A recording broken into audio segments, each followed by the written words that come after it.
Bonjour à tous. Aujourd'hui, un cours sur les transmissions et les procédures radio dans le monde des sapeurs-pompiers. On va commencer par une question simple, c'est pourquoi transmettre? Vous allez voir que on a plusieurs raisons de transmettre, nous, sapeurs-pompiers, et on va avoir du matériel en face pour permettre la transmission. Alors tout d'abord, on a une transmission qu'on sait qu'elle existe, mais on n'en parle pas trop. C'est la transmission de l'alerte, tout d'abord, hein, qui est le premier maillon de la chaîne des secours. Cette transmission de l'alerte, elle s'effectue par voie hertzienne ou filaire. Il y a de la redondance hein, pour permettre à l'alerte d'être transmise jusqu'au CODIS et ensuite du CODIS d'arriver au système d'appareils sélectifs des sapeurs-pompiers, hein, les POCZAG, aussi appelés les BIP. Donc voilà, cette alerte, elle est mise en œuvre avec plusieurs niveaux de redondance pour que si jamais la connexion filaire est coupée, il y ait toujours moyen que les bips des sapeurs-pompiers soient déclenchés. Voilà. Et on a également en dernier lieu l'alerte de la population en cas de catastrophe, etc. C'est les signaux d'alarme, les sirènes que vous entendez être testées tous les débuts de mois dans les différentes communes. Voilà. Alors nous, on va se concentrer sur bien sûr l'alerte, la transmission une fois que le sapeur-pompier a été alerté, hein, qu'il est en train de travailler finalement. Donc à partir de là, on a plusieurs raisons de transmettre, encore une fois. On a une transmission qui va servir à accueillir les sapeurs-pompiers, qui va permettre notamment au personnel ou aux engins en difficulté de contacter le poste de commandement ou le COS, ce qu'on appelle la fréquence sécurité, on y reviendra plus tard, qui va permettre aussi à un engin de s'annoncer à un point de transit, ça va être l'accueil, ou qui va permettre à un élément extérieur au département de s'annoncer au CODIS, qui va être également l'accueil. C'est surtout utilisé quand un engin transite pour aller aider un autre département ou passe simplement par un département en question. Voilà.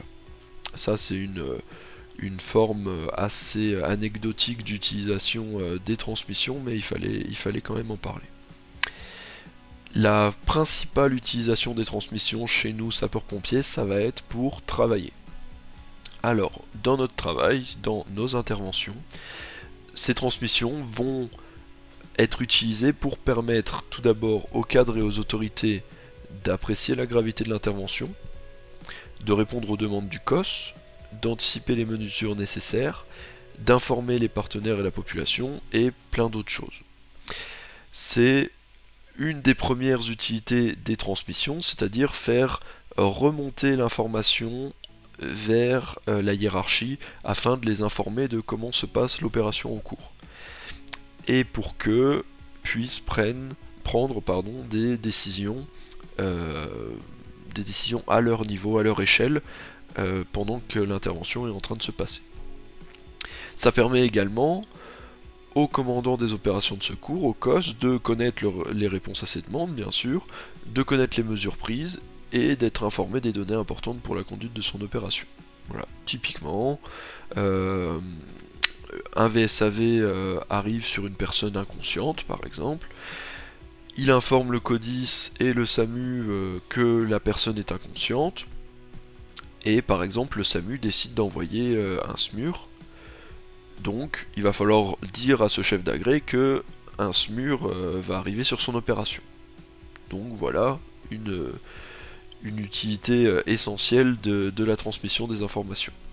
Le chef d'agré ne saurait pas que le SMUR arrive sur son intervention, peut-être qu'il va faire des choses qui ne doivent pas être faites en attente du SMUR, peut-être qu'il va décider de commencer à transporter le patient vers l'hôpital ou autre, alors qu'un SMUR est dépêché sur son intervention. Et inversement, si le chef d'agré n'a jamais dit au SAMU que finalement la personne elle est inconsciente, c'est peut-être plus grave que ce qu'on pensait, personne ne saura jamais que l'intervention est plus grave que ce qu'on pensait. Voilà. Maintenant, on va se concentrer sur comment transmettre, avec quel matériel, quelles règles, etc. Donc tout d'abord, les règles de la transmission. Les règles, chez nous, sapeurs-pompiers, elles sont fixées dans l'ordre de base national des systèmes d'information et de communication de la sécurité civile. Alors c'est un bien grand mot, mais on résume ça en OPSNIC. Ok. L'OPSNIC, lui, c'est un peu la Bible, la plus grande règle possible dans l'ordre des systèmes d'information et de communication. Si l'OPSNIC ne convient pas, il peut être ce qu'on va dire surchargé, il va pouvoir être modifié, réécrit si on veut, par différents ordres, différents niveaux d'ordre. On a par exemple l'ordre de base zonal des systèmes d'information et de communication, l'OBSIC, qui est au niveau de la zone de défense. Hein, vous connaissez les différentes zones de défense qui existent en France, donc chaque zone de défense peut surcharger, définir de nouvelles règles à son niveau. Ensuite, on a l'ordre de base départemental des systèmes d'information et de communication, l'OBDSIC, qui est rédigé cette fois-ci par le département et qui donne des règles plus précises que l'OBSIC et l'OBSIC. Ensuite, on va avoir en fonction des interventions, s'il y a des plans d'établis, etc., des plans d'intervention, on va avoir potentiellement un ordre particulier de transmission, un OPT, et finalement à l'intérieur d'une intervention, on va avoir un nouvel ordre qui va potentiellement donner de nouvelles règles, l'ordre complémentaire des transmissions qui est l'OCT. Voilà. Donc tous ces ordres, l'OBNSIC, l'OBZSIC, l'OBDSIC, sont accessibles, c'est des documents qui sont accessibles dans vos départements, hein, vous pouvez les trouver. L'OBNSIC, le règlement national, lui, est accessible sur internet, etc. Donc voilà. Il faut vraiment se baser sur votre OBDSIC à vous, au niveau départemental, pour vraiment savoir quelles règles s'appliquent dans votre département. Là, tout ce que je vais vous dire pendant ce cours est un peu générique. Donc si vous voulez vraiment savoir comment votre département travaille en particulier, il faut lire cet OBDSIC. Voilà. Donc on utilise un réseau numérique, nous, sapeurs-pompiers, partout en France, qui utilise la norme de télécommunication Tétrapol, qui est utilisée par les forces de sécurité. Tétrapol donc est utilisé par la gendarmerie, la police, l'armée de terre, les autorités, la marine nationale, la sécurité, les sapeurs-pompiers et le SAMU. Nous, le réseau qu'on utilise s'appelle Antares. Antares, c'est l'acronyme de Adaptation nationale des transmissions aux risques et au secours. On l'utilise depuis 2005, qui est donc un réseau numérique. On va parler maintenant du matériel. Donc niveau matériel, chaque terminal Antares est identifié par un numéro unique. C'est le numéro RFGI. On va en parler après. Sur nos terminaux Antares, il y a un bouton d'appel de détresse systématiquement sur chaque poste. Sur l'image là, c'est le petit bouton en haut à droite, ici. On a la possibilité de géolocalisation du poste, ce qui n'est pas systématique, hein. Certains postes l'ont, d'autres non, ça va dépendre entièrement des décisions prises par votre département, ça. On peut utiliser des statuts à la place de certains messages, donc les statuts ça va être des messages réflexes qui vont être traités informatiquement, on y reviendra plus tard. Et nos terminaux Antares supportent 3 modes de communication. Le mode relayé, qui passe par des relais, le mode direct qui est de la communication poste à poste, c'est fonctionnement similaire à un talkie-walkie, et communication via un relais indépendant, un RIP, qui est un relais indépendant portable sur lequel on va revenir aussi juste après. Donc, si on résume comment fonctionnent les 3 différents modes, on va commencer par le mode relayé, le mode qui est utilisé 90% du temps dans les interventions, c'est-à-dire on a des postes qui sont sur le terrain avec les pompiers sur le terrain, on a des postes qui sont présents dans les engins de secours, on a des postes qui sont présents au CODIS, et on a des antennes situées un peu partout dans le département, un maillage d'antennes qui permet de renvoyer l'information d'un poste à l'autre. Dans le mode relayé, on a ce qu'on appelle une station directrice, qui est généralement le CODIS, qui dirige toutes les conversations sur la fréquence. Donc le CODIS va donner la parole, va reprendre la parole, va donner des ordres, des silences radio, etc. Voilà. Donc ce mode relayé est utilisé 90% du temps, parce que 90% du temps on est à portée radio, tout se passe bien, et on a envie de transmettre des informations au CODIS, donc c'est le mode qu'on utilise. On peut utiliser le mode direct, qui est donc le mode talkie-walkie que je vous expliquais. Le mode direct est utilisé surtout au sein d'une intervention. Et au sein d'une intervention, donc, on va avoir possibilité d'envoyer des messages qu'aux autres intervenants de l'intervention. On n'a pas envie d'embêter tout le département avec nos messages. Hein, je sais pas, si on est dans un feu de cheminée, le PA est dressé pour ramoner la cheminée et il y a des gens en bas de la maison, tout en bas du conduit de cheminée, ils vont avoir envie de se parler sans crier. On va utiliser dans ce cas-là des radios. On va utiliser le mode direct parce qu'on est relativement proche l'un de l'autre.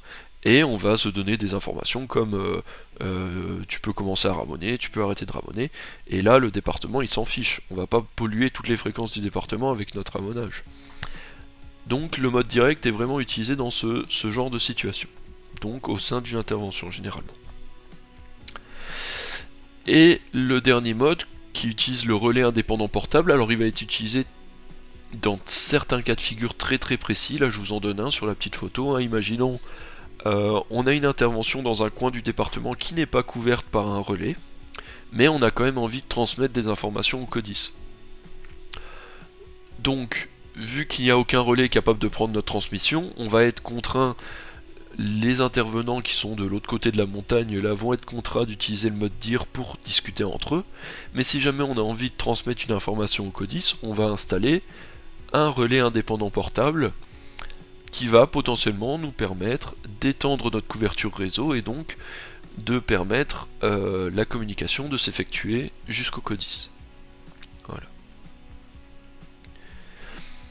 Parlons maintenant des stations, du matériel à proprement parler. Il en existe trois grands types de stations. Les stations fixes, qui est ce matériel là, donc qui sont des stations généralement installées au COGIC, dans les COS, dans les CODIS, dans les CIS. C'est des stations qui ne sont pas destinées à être déplacées. On a des stations mobiles, celles-ci, celles que vous retrouvez dans les engins, les aéronefs. C'est des stations qui sont intégrées à l'engin, mais on les appelle mobiles parce que vu que l'engin se déplace, la station forcément se déplace avec. Et on a les stations portatives, qui sont ce matériel, qui sont généralement utilisés par tous les intervenants d'une intervention, les COS, etc., qui sont généralement modèle TPH 700 pour celui-là, voilà, c'est écrit ici, et qui se décomposent en plusieurs catégories. On va avoir des TPH 700 classiques, ceci, on va avoir des TPH 700 ATEX, qui sont résistants, donc enfin anti-déflagration, qui sont rouges par exemple, enfin voilà, il en existe toute une gamme. Donc voilà les trois grands types de stations qu'on va utiliser. On va revenir vite fait sur le numéro RFGI, donc chacune de ces stations, je rappelle, chaque terminal Antares est identifié par un numéro RFGI. Ce numéro à 9 chiffres est au format 3R suivi d'un F, suivi de 2G, suivi de 3I. Alors je vais décrire à quoi ça correspond.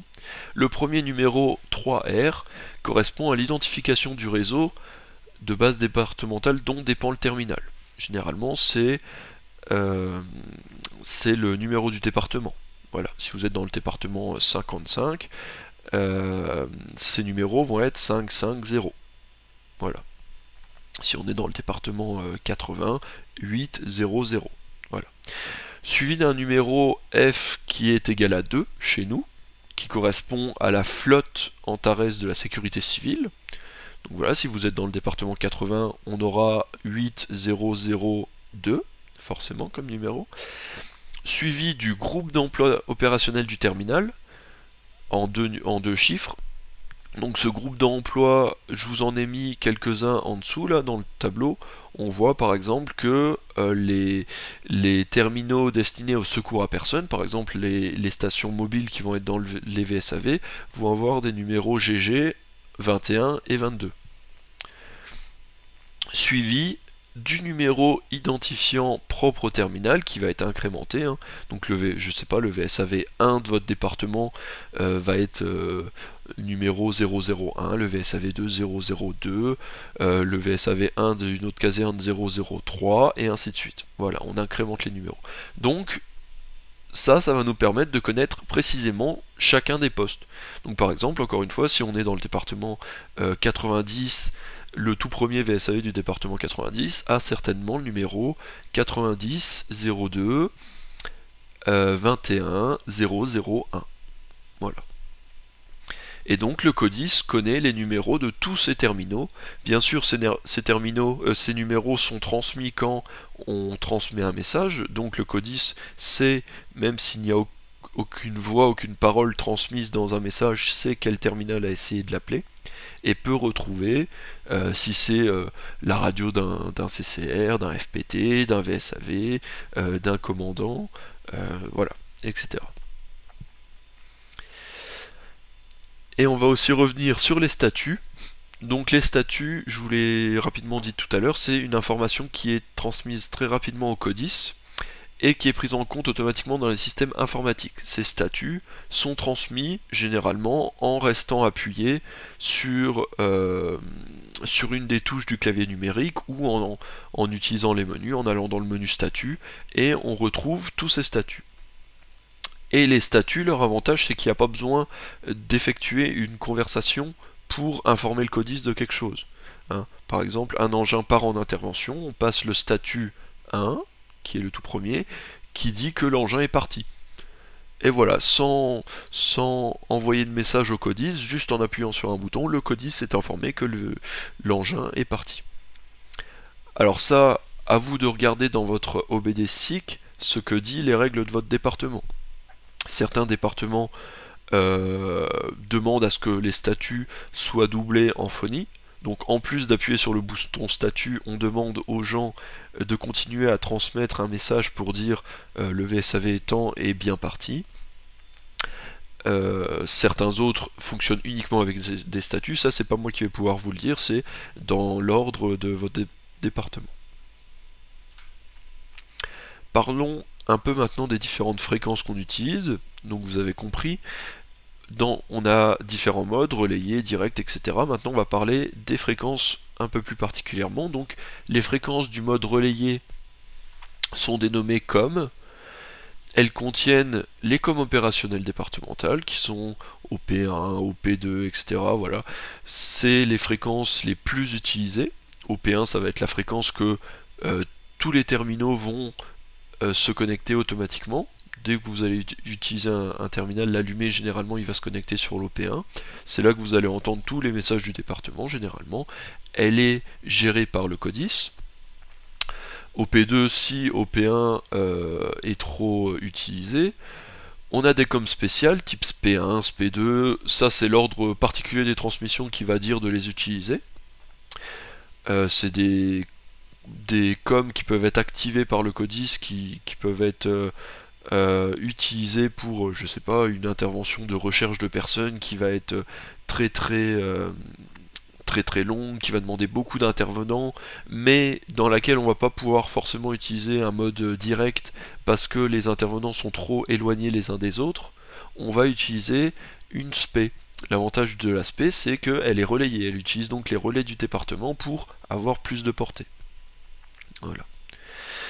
On a la com secours et soins d'urgence, SSU, qui permet de transmettre les bilans vers le SAMU généralement, la com commandement, commandement 1, 2, etc., qui va être utilisé lors de la mise en place d'un poste de commandement mobile, c'est la fréquence qui va être utilisée pour parler directement entre le poste de commandement et le CODIS, sans passer par l'OP1, parce que généralement les messages entre le commandement et le CODIS sont longs, prennent beaucoup de temps, et pour pas surcharger tout le reste de la communication départementale, on utilise une communication, une com spécifique. Et on a des coms nationales, je vous en ai parlé tout au début, hein, l'accueil des moyens nationaux aussi, c'est des coms spéciales qui vont être réservées juste pour les moyens nationaux de la sécurité civile, la com autorité, etc. Voilà. Ensuite, on utilise les communications directes, les tactiques, et là, alors mes tableaux ils vont vous faire un peu peur, mais vous allez voir, c'est assez facile à comprendre. En fait, les tactiques, vu qu'elles fonctionnent pas avec des relais, elles fonctionnent directement avec la proximité. Vous voyez bien que si on est à la frontière entre deux départements et que les pompiers d'un département et de l'autre ont décidé d'utiliser la même tactique en même temps, ça va poser problème. Ils vont se parler alors qu'ils sont peut-être pas du tout sur la même intervention et qu'ils n'ont pas envie de se parler. Ils ont envie d'être tranquilles. Donc comment est-ce qu'on a résolu le problème? On a différencié 4 groupes. Le territoire français est différencié en 4 groupes différents. De sorte que chaque groupe ne soit pas à côté d'un autre groupe du même type. Okay, par exemple, si on prend les groupes, le groupe 1, qui est en rouge sur la carte, aucun autre département en rouge n'est collé à un département rouge. Il n'y a pas deux groupes 1 qui sont collés. Et ensuite, par groupe, si vous regardez les petits tableaux à droite, par groupe, on a les numéros de fréquence avec leur priorité d'emploi. Par exemple, si je regarde les fréquences priorité 1, niveau 1, 2, c'est la 632 dans le groupe 1, on voit qu'il n'y a pas la 632 dans les autres groupes. Donc on va être tranquille. La 632, les départements en rouge, ils vont pouvoir l'utiliser tranquillement sans embêter les autres. Et ainsi de suite. C'est l'intérêt d'avoir fait ce maillage départemental. Donc, moi, si dans mon département j'utilise, je sais pas, la 613, qui est une fréquence utilisée par mon département, vous, dans votre département, si vous n'êtes pas dans le même groupe que le mien, votre fréquence 3-4 de base, ça va être une autre. Ça va être par exemple la 604, ou la 603, ou la 614. Voilà. Et on va finir cette partie sur les fréquences, les réseaux, etc. en parlant de l'OCT, qui est l'ordre complémentaire des transmissions. L'OCT précise l'organisation temporaire des transmissions et de son évolution, qui est généralement mise en œuvre uniquement dans une intervention, une opération de secours bien précise. Elle est établie par le COS, et elle est sous forme d'un schéma qui a une structure nationale. Hein. Si j'envoie mon OCT à un pompier de l'autre bout de la France, il va le comprendre normalement. C'est le but. Donc là, si on regarde comment se décompose un OCT, en haut, généralement, on a la plus haute station directrice qui est le CODIS, suivi en dessous par le poste de commandement mobile, le VPCM par exemple, et en rouge là on voit la fréquence qui va être utilisée entre le CODIS et le poste de commandement mobile. Ensuite on a potentiellement un point de transit ou un CRM avec la fréquence qui va être utilisée par ce point de transit. On a la fréquence qui va être utilisée par les aéros, ici la 610 par exemple. Et ensuite, ce qui devient intéressant dans l'OCT, c'est quand on sectorise une intervention. Là, par exemple, je vois que mon intervention est sectorisée en 3 secteurs. Secteur incendie, secteur RCH, secteur SSO. Et ces 3 secteurs vont vouloir communiquer avec le poste de commandement mobile. Et bien, c'est le numéro 622 qui correspond à une fréquence tactique 1-2 qui va être utilisé. Donc on voit que le poste de commandement mobile veille 2 fréquences, la commandement la 622. Et chaque chef de secteur, ici par exemple le lieutenant O, va veiller 2 fréquences. Il va veiller la 622 pour pouvoir communiquer avec son poste de commandement et la 613 pour pouvoir communiquer avec les engins sous ses ordres. Et les engins sous ses ordres, eux, utilisent uniquement la 613. Voilà.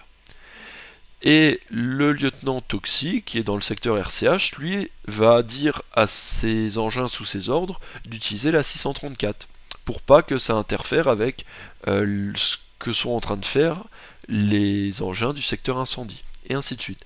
Chaque secteur utilisera une fréquence 3-4 distincte pour ne pas embêter les autres secteurs. Et ces fréquences 3-4, 613, 634, 643, on la retrouve dans notre tableau.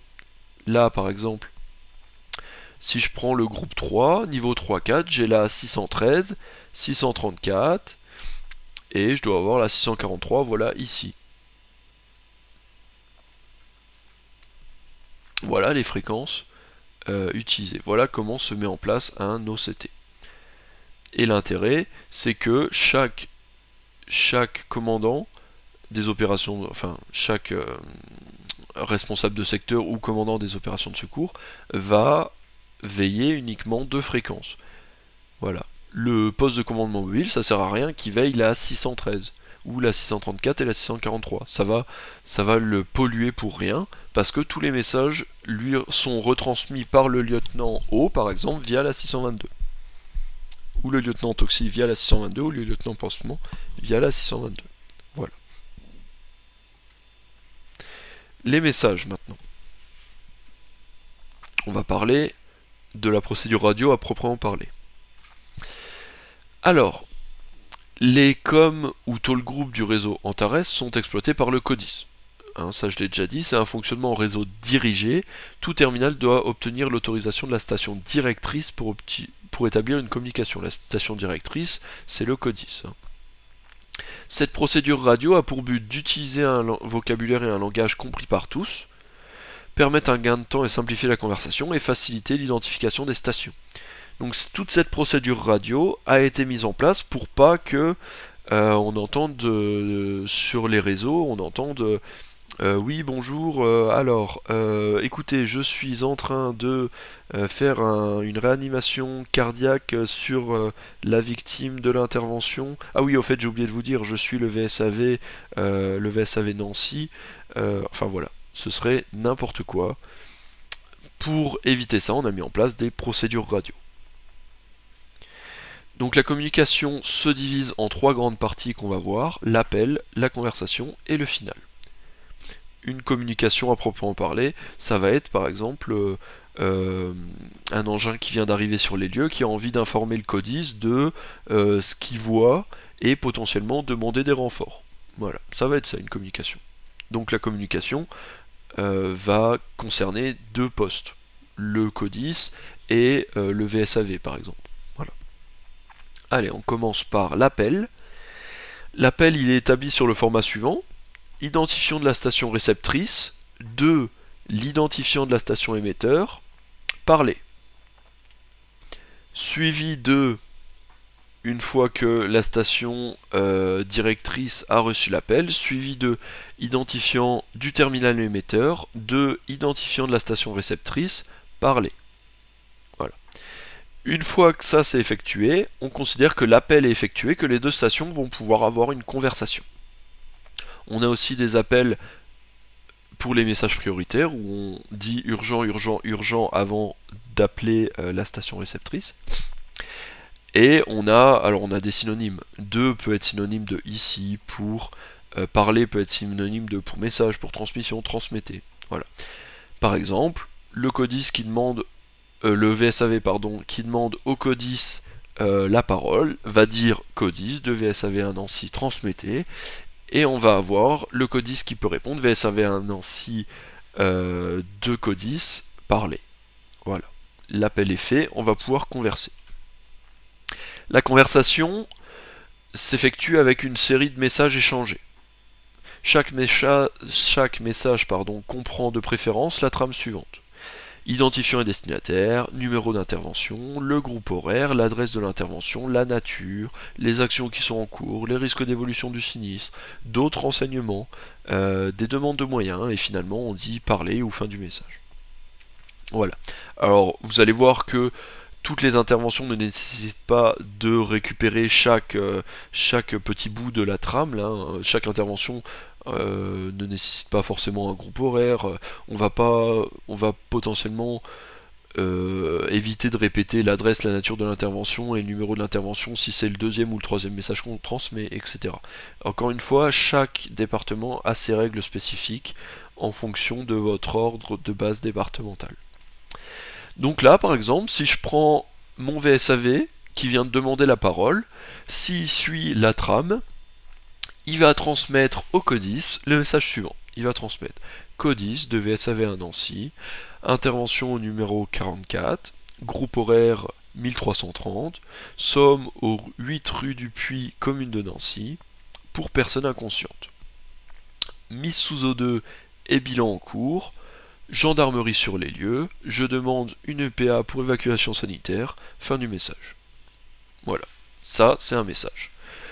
Le CODIS va répondre VSAV 1 Nancy du CODIS, message bien reçu. Et potentiellement, je vous envoie une EPA ou pas de EPA disponible, ou pouvez-vous nous donner plus d'informations sur l'état de santé de la victime, enfin etc. Voilà, ça va être ça la conversation. Et on termine un message par, on termine une conversation par le final qui est terminé. Chaque terminal dit terminé pour bien comprendre que la conversation est terminée, on arrête de parler, on peut raccrocher si on veut. Voilà. Alors je vous ai mis un peu là en annexe les indicatifs qui sont utilisés. Vous avez vu que j'ai utilisé VSAV 1 Nancy, qui est assez facile à comprendre. On parle du VSAV numéro 1 de Nancy. Ça peut être FPT 2 Metz par exemple, etc. Mais on a des indicatifs un peu plus subtils pour parler de certaines choses. Au lieu de dire le préfet de la zone de défense est sur les lieux, on va utiliser son indicatif radio qui va être Athos Metz par exemple. Si on veut dire le préfet de département le préfet départemental est sur les lieux, on va dire Aramis, Belfort est sur les lieux, et ça on a plusieurs indicatifs comme ça. Là je vous en ai collé que quelques-uns, mais si vous regardez l'OBNSIG ou votre OBDSIG, vous en avez plein qui vont être spécialisés. Alors les plus utilisés ça va être Lancelot, genre quand on va vouloir dire informer le directeur départemental d'un de nos messages, on va dire que le message est destiné au CODIS et à Lancelot 50 par exemple. Si on a envie de dire que notre message va être à destination aussi du chef de centre, parce que je sais pas, par exemple, on intervient en secours à personne sur un sapeur-pompier du centre de Nancy qui s'est blessé, on va vouloir informer également le Merlin Nancy, qui est un de ses sapeurs-pompiers qui est blessé. Ça peut l'intéresser. Voilà, les différents indicatifs. Et finalement, on a l'alphabet phonétique aussi qui peut être utilisé lors de nos transmissions, qui peut être utilisé si on a envie d'épeler un mot. Par exemple, j'ai envie d'épeler le nom d'une victime, je vais dire, je sais pas, prenez nom de la victime Tata, j'épelle Tata, T comme tango, alpha, tango, alpha. Voilà. Les chiffres, pareil, si les chiffres passent mal et qu'on comprend pas, si c'est, vous avez dit 4 ou 8, j'ai pas entendu, 4, je décompose, 2 fois 2, voilà, par exemple. Voilà, donc ce cours sur les transmissions, je me suis pas trop concentré dans le contenu des messages dans ce cours.